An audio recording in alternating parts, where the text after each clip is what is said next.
Hey there, self-care warriors. Welcome back to Self-Care Haven. La la la la la.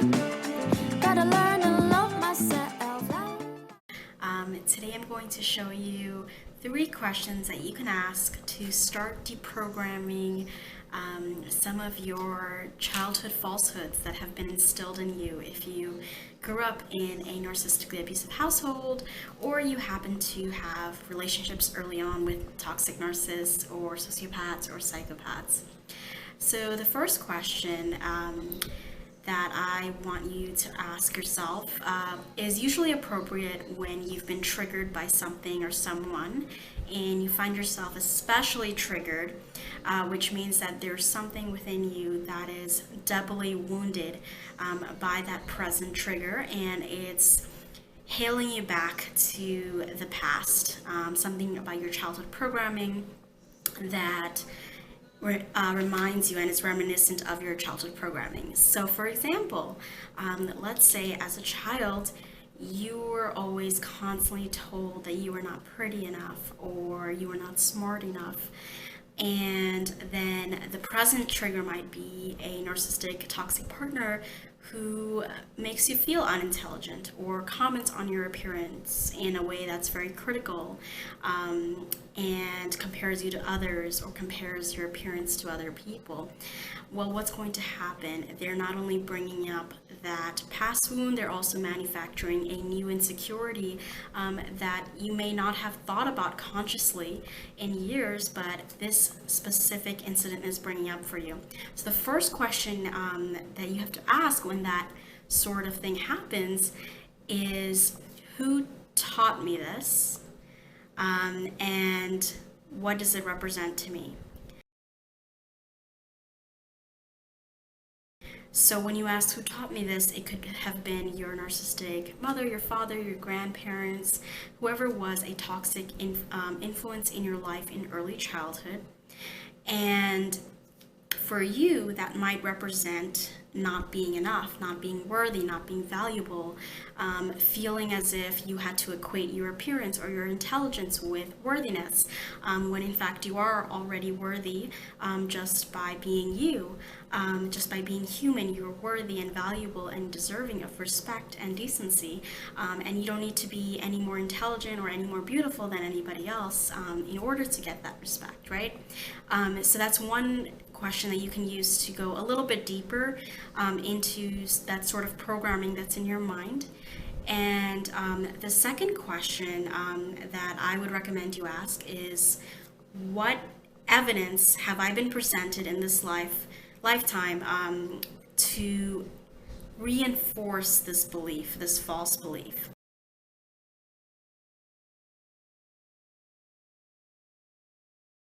Right? Because we have probably a lot of evidence for and against this false belief. But what is probably happening is that you might be filtering out all of the evidence against this belief, and you are developing this bias in finding information that supports this false belief because that's what you grew up with since childhood.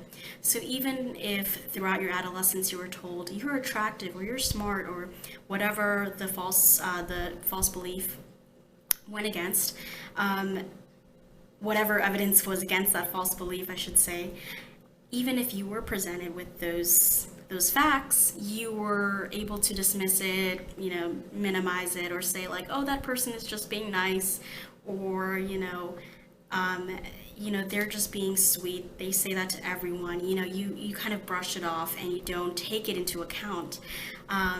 Whereas the false belief, whenever another person comments on your appearance in a critical way, or thinks someone else is more attractive, or you have felt threatened, or you felt like another person was disloyal to you, or you've had envy or jealousy of anyone, when those feelings come up, that's what you're anchored in.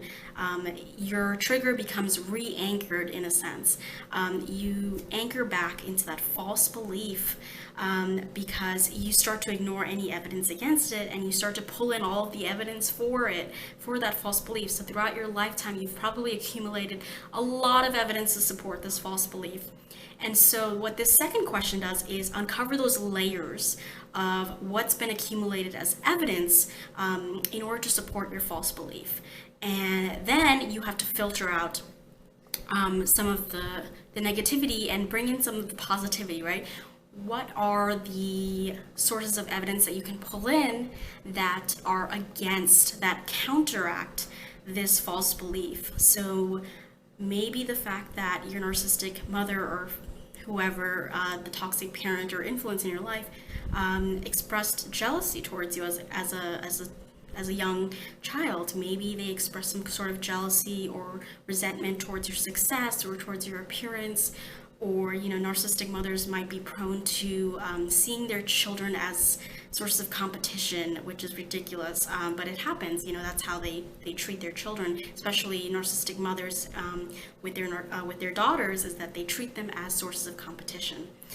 So maybe that could be something that unravels that false belief, because if that person was envious of you, then they were trying to tear down your appearance or your intelligence in order to come up on top and one-up you, and to extinguish that sense of threat that they felt when they when they first started noticing that you may have something special about you, or something unique, or something that other people might admire in you. They wanted to tarnish that. They wanted to taint that. And, when we receive feedback from our first parental figures, that's likely the feedback that we carry around with us, regardless of whatever else we get from the outside world. And then what happens is we're so subconsciously anchored in those types of false beliefs is that we tend to gravitate towards people who reinforce that belief. It's like a confirmation bias. We find ourselves gravitating towards the people who represent the sense of pervasive unworthiness that has been instilled in us since childhood, right? And then the third aspect that I want to talk about in terms of unraveling some of these false beliefs is asking yourself, the question is, why does this matter to me?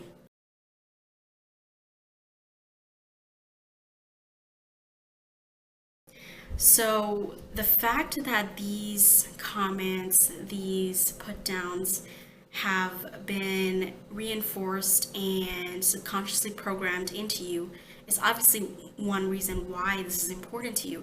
But go even deeper than that. Think about how it represents, how these beliefs represent something about the way that you might be protecting yourself. So are you protecting yourself against failure? Are you protecting yourself against the fact that maybe you can shine even brighter than you are now? Are you protecting yourself against these fears of really being enough? Are you afraid of being enough? Are you afraid of being so worthy? Are you afraid of being better than your circumstances? Because what a lot of us don't realize is that there is that primal fear that has been subconsciously programmed into us if we've been raised by these toxic people, because we start to associate that sense of success and being proud of ourselves with punishment, right? So we've been punished for being successful, for being attractive, or for being intelligent, or for being talented, or whatever else that you might be. We are punished for it. We are punished for being, for representing the qualities that these toxic people resent in us.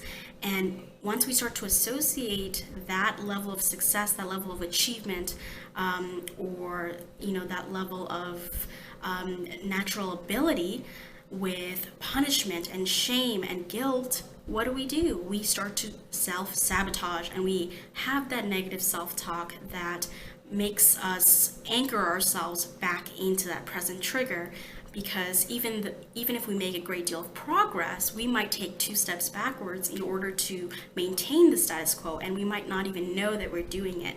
So observe carefully how you've been taking 2 steps backward every time you take a step forward in your own life. You know, maybe you were due for a job promotion, but for some reason you just keep holding yourself back when it comes to working on certain projects at work. Or maybe you have certain fitness goals, but you find yourself overeating because you have some sort of emotional sense of hunger and you want to fill it with food. Maybe you've always felt like you deserved a good relationship, but at the same time, subconsciously, you don't know anything else but the abuse that you've experienced. So that's the third question that you can ask, to think about, what do I deserve? Why do I feel like I don't deserve it? And what is my big primal fear that's holding me back from understanding my own worthiness, my own value? So I hope these 3 questions help to empower, inspire, and motivate you and into, deprogramming some of the false beliefs that you've been carrying around. A lot of us have these false beliefs, playing like a record in the back of our mind, and we don't really realize it. We're not very conscious of it until these types of toxic partners come in and they trigger and they reinforce and they cement all of those past wounds again and again and again.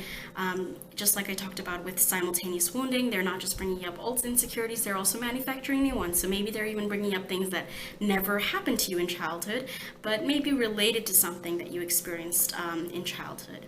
So let me know your thoughts about deprogramming in your own mind. Let me know if you have any tips, any personal tips that have worked for you that you feel might be effective for other survivors. And I look forward to hearing your insights.